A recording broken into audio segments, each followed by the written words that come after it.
वाले बाबा अब बलात्कार और रेप के आरोप में अब एक्सपोज हो रहे हैं। सोचिए, लगातार जो बड़े बड़े दावे करते हैं धर्म का चोला पहनकर, वही महिलाओं के यौन शोषण के आरोपी निकलते हैं। ऐसे ही एक दो बाबा हैं जिनका नाम मैं आपको बताऊंगी। सोचिए किस तरीके से धर्म की आड़ में एक तो पैसे कमाने का धंधा चल रहा है और उसके बाद महिलाओं का शोषण जमकर किया जा रहा है, महिलाओं का बलात्कार जमकर किया जा रहा है। लड़की को नशीला दूध पिलाने वाले बाबा, ये जो स्क्रीन पर आप देख रहे हैं, इन बाबा का नाम भी हम आपको बताएंगे। ये खुद को IIT बाबा कहते थे। सोचिए, ये लड़कियों के वीडियो भी बनाते थे, नशीला दूध पिलाकर लड़कियों का रेप करते थे, बलात्कार करते थे। और सोचिए, ये खुद को कहते हैं कि हम लॉर्ड कृष्णा के कट्टर फॉलोवर हैं, उनको प्रमोट कर रहे हैं। सोचिए, रणविजय सिंह ने सवाल उठाया है कि लड़की को नशीला दूध पिलाकर रेप करने वाला फर्जी IIT बाबा इस तरह के वीडियो बनाता था। इन वीडियो में से एक क्लास के लोगों को फेमस होता था, फिर एक लड़की का ब्रेन वॉश होता था, ये जो मथुरा बुला लेता था, फिर मोक्ष के नाम पे, चूरन के नाम पे शोषण होता था। इन पढ़े लिखे युवाओं में मोक्ष पाने की चुल कुछ ज़्यादा ही रहती है और इन्हें ऐसे बाबा जो हैं लोग फंसा लेते हैं। तो सोचिए किस तरीके से फर्जी बाबा महिलाओं को नशे की लत लगाकर, उनका ब्रेन वॉश कर कर किस तरीके से धर्म के आड़ में उनके साथ इमोशनल माइंड गेम खेलते हैं और उसके बाद उनका शोषण करते हैं। एक और फर्जी बाबा IIT बाबा, ये बाबा लड़कियों को नशा कराकर रेप करता था। इसका नाम है अभिषेक मिश्रा।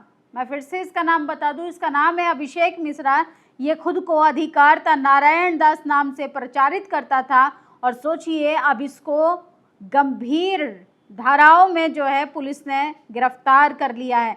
तस्वीर में दिख रहा है ये जो शख्स अभिषेक मिश्रा है, जो ब्रज क्षेत्र के गीता पाठ के माध्यम से युवतियों के साथ संपर्क करके उन्हें फंसाता था, फिर उन्हें नशीला पदार्थ पिलाता था, यौन शोषण करता था। छत्तीसगढ़ की एक युवती जो कि इंटर्नशिप के लिए मथुरा आई थी, अभिषेक मिश्रा ने प्रसाद के नाम पर नशीला पदार्थ देकर युवती के साथ कुकर्म किया। सुबह होने पर जब युवती को पता चला तो अभिषेक द्वारा उसे डराया धमकाया जाने लगा। छत्तीसगढ़ जाकर युवती ने घटना का जिक्र परिवार से किया, उसके परिवार द्वारा शिकायत की गई। अब पुलिस ने अभिषेक मिश्रा को गिरफ्तार कर लिया गया है। सोचिए, ये कोई पहले बाबा नहीं है और ना ही कोई आखिरी बाबा।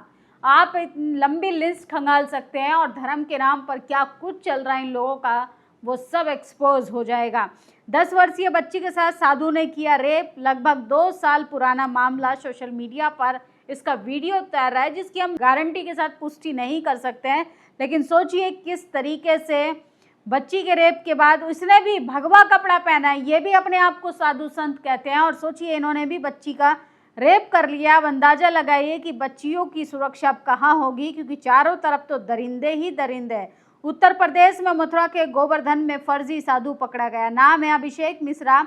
अपने आप को नारायण दास से संबोधित करता था। यह व्यक्ति ऑनलाइन प्रवचन कर देता था, पढ़ी लिखी लड़कियों को अपने झांसे में फंसाता था, अपने घर में बुलाकर नशीला दूध पिलाकर उनके साथ अश्लील हरकत करता था और फोटो खींचकर ब्लैकमेल करता था। छत्तीसगढ़ की लड़की के साथ अभिषेक ने ऐसा ही किया था। उस लड़की की शिकायत पर पुलिस ने अभिषेक को पकड़ा। मोबाइल से लड़कियों के आपत्तिजनक फोटो मिले। पुलिस का राधाकुंड में इसके घर छापा मारा तो 2 लड़कियां और 1 लड़का मौजूद मिला। तीनों को मुक्त कराया गया। अभिषेक मूल रूप से उड़ीसा का रहने वाला है। रुड़की से मैकेनिकल इंजीनियर की डिग्री पाई है, फिर 20 लाख रुपए पैकेज पर जॉब की और अब सब कुछ छोड़कर अध्यात्म की आड़ में लड़कियों का यौन शोषण कर रहा है। सबसे बड़ा सवाल खड़ा होता है कि आप कोई भी कुकर्म कर लीजिए, धर्म की आड़ में आप अपने आप को छुपा कर कई वर्षों तक सुरक्षित रख सकते हैं, क्योंकि इस देश में न धर्म पर सवाल उठाया जा सकता है, न धर्म को चलाने वाले लोगों पर सवाल उठाया जा सकता है। और सोचिए, ऐसे ही लोगों ने धर्म को भी बदनाम कर दिया, ऐसे ही लोगों ने सनातन को बदनाम कर दिया है।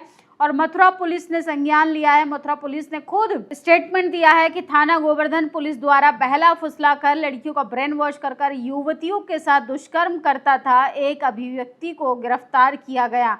तो सोचिए, अपनी बच्चों को, अपनी बेटियों को, खासकर घर की महिलाओं को तो जागरूक रहना ही चाहिए कि कहीं आपके साथ यौन शोषण तो नहीं हो रहा, कहीं आपको डरा धमका कर किसी तरीके का आपके शोषण करने की कोशिश तो नहीं की जा रही। और सोचिए किस तरीके से धन्य हो अमित शाह जी और नरेंद्र मोदी जी, किस तरीके से 2 साल में 15 बाल रेप आरोपी आशाराम को पैरोल पे पैरोल मिल रही है। 21 मार्च, 16 अप्रैल, 26 अप्रैल, 13 सितंबर ये आंकड़े 24 से लेके 26 तक के हैं जो स्क्रीन पर आप देख रहे हैं। 2 साल में 15 बार पैरोल मिला है। और किस सिस्टम से आप न्याय मांगेंगे बच्चियों के लिए, जब आरोपियों की ही मौज है, जब बलात्कारियों की ही मौज है, जब ऐसे पुजारियों की ही मौज है। तो सोचिए किस तरीके से देश में जो है वो लगातार बच्चियों की सुरक्षा की गारंटी देने वाली भाजपा सरकार क्या ऐसे आरोपियों का भी एनकाउंटर करेगी? क्या ऐसे आरोपियों के घर भी बुलडोजर चलाएगी जो बात बात पे धर्म और जाति देखकर बुलडोजर चलाती है? ऐसे पुजारियों का अब क्या होगा? ये तो पुजारी कहलाने के लायक भी नहीं है। और सोचिए हवस का पुजारी गिरफ्तार, किस तरीके से लोग सोशल मीडिया पर लिख रहे हैं। मथुरा में अभिषेक मिश्रा को छत्तीसगढ़ की छात्रा को प्रसाद के रूप में नशीला दूध पिलाया और उसका रेप किया, उसका वीडियो बनाया और ब्लैकमेल किया। एसएसपी के निर्देश के उपरांत पुजारी गिरफ्तार किया। उसके फोन में कई लड़कियों के अश्लील वीडियो भी मिले हैं। तो सोचिए क्या हालत हो गई है कि बच्चों को कहाँ कहाँ फंसाने की कोशिश की जा रही है। और सोचिए दूसरा, एक तो वो पुजारी था ही और दूसरा ये है शैलेंदर, ये भी अपर कास्ट कैटेगरी से आते हैं, जर्नल कैटेगरी से। ये व्यक्ति जिला कुरुक्षेत्र में सरकारी एलएनजेपी अस्पताल का डॉक्टर है, शैलेंदर सेली। इस डॉक्टर ने हॉस्पिटल में 15 साल की नाबालिग लड़की का रेप किया है। पहले लड़की को अस्पताल में भर्ती किया, फिर उसके साथ बहुत गंदी और घिनौनी हरकत की। ऐसे लोगों को डॉक्टर कहलाने का कोई हक नहीं।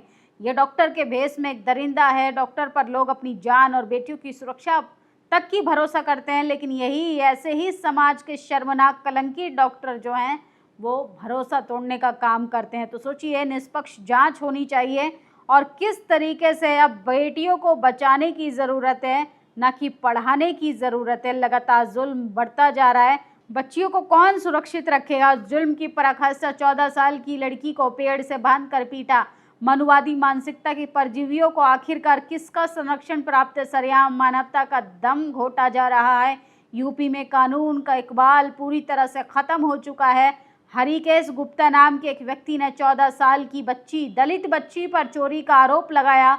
उसके बालों को घसीटा, पूरे गांव में नुमाइश की और फिर पेड़ से बांधकर बेरहमी से पीटे। ये घटना सिर्फ बच्ची पर हमला नहीं बल्कि पूरे सूबे की तथाकथित सख्त कानून व्यवस्था पर एक काला धब्बा है कि आज़ाद भारत में दलितों को गुलामी से बदतर जिंदगी जीने के लिए मजबूर कर दिया है।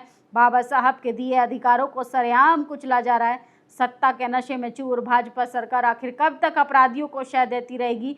दलितों का दमन कब तक होता रहेगा? तस्वीरें हम आपको नहीं दिखा सकते, लेकिन सोचिए किस तरीके से जातिवादियों का जो मनोबल है वो भी बढ़ता ही जा रहा है। जातिवादी भी बलात्कारियों से कम नहीं। और एक और बाबा पकड़ा गया है, इनका नाम है मिश्रा। ऑनलाइन प्रवचन देते हैं शायद, और काम इतना खराब कि लड़कियां महिलाओं को नशीला पदार्थ पिलाकर उनसे बुरा काम करते थे, उनकी वीडियो बनाकर ब्लैकमेल करते थे और इन्हें भी राम रहीम की तरह सुविधा मिल जाएंगी। तो सोचिए पुलिस पर भी जो भरोसा था, प्रशासन पर भी जो भरोसा था, वो भी जनता के बीच में अब खत्म हो रहा है, क्योंकि बलात्कारियों को तो पैरोल पे पैरोल मिल रहा है। आरोपी डॉक्टर शैलेंदर शर्मा का कारनामा, हरियाणा कुरुक्षेत्र के सरकारी अस्पताल में पेट दर्द के इलाज के लिए भर्ती हुई 15 साल की लड़की रेप का मामला सामने आया। पुलिस ने आरोपी डॉक्टर शैलेंदर शर्मा को गिरफ्तार किया, कोर्ट में पेश करके जेल भेजा। लड़की ने बताया कि डॉक्टर ने पहले प्राइवेट पार्ट छुआ, फिर मल्टीपल टाइम सेक्सुअल असॉल्ट किया, इसको उससे ब्लडिंग होने लगी। डॉक्टर शैलेंदर ने 2017 में एक महिला को नशीला इंजेक्शन देकर रेप करने के आरोप में भी जेल गया था, हालांकि कोर्ट से बरी हो गया था। तो सोचिए ये है हमारे देश की कानून व्यवस्था की बलात्कारी जेल जाएंगे, उनको वीआईपी ट्रीटमेंट मिलेगा और उनकी खातिरदारी होगी। जब उनको जेल जाना हो तो अंदर जा सकते हैं, बाहर आना हो बाहर आ सकते हैं, क्योंकि इस देश में कानून का जो भरोसा था वो सिर्फ और सिर्फ एक मजाक बन के रह गया है और बच्चियों की आबरू दिन ब दिन लूटी जा रही है। पुजारी के रूप में, डॉक्टर के रूप में, यहाँ प्रवचन देने वाले भी अब किस तरीके से बच्चियों को झांसे में लेते हैं, नशीला पदार्थ पिलाकर उनको सोचिए किस तरीके से ब्लैकमेल करते हैं। और सत्ताधारी लोग कहते हैं बेटी पढ़ाओ बेटी बचाओ। जब बेटियां सुरक्षित ही नहीं रहेंगी तो बेटियां कैसे पढ़ पाएंगी, क्योंकि बेटियों की तो इज्जत लूटी जा रही है। आप लोगों की क्या प्रतिक्रिया, अपनी राय जरूर दीजिएगा। शुक्रिया। दस्तक की आपसे गुजारिश है कि अगर इसको बचाना चाहते हैं तो नेशनल दस्तक को सब्सक्राइब करने के लिए रेड कलर के सब्सक्राइब बटन को दबाएं, फिर बेल आइकन की घंटी दबाएं। नेशनल दस्तक को बचाने के लिए बहुत जरूरी है कि हर खबर को शेयर करें, लाइक करें, कमेंट जरूर करें।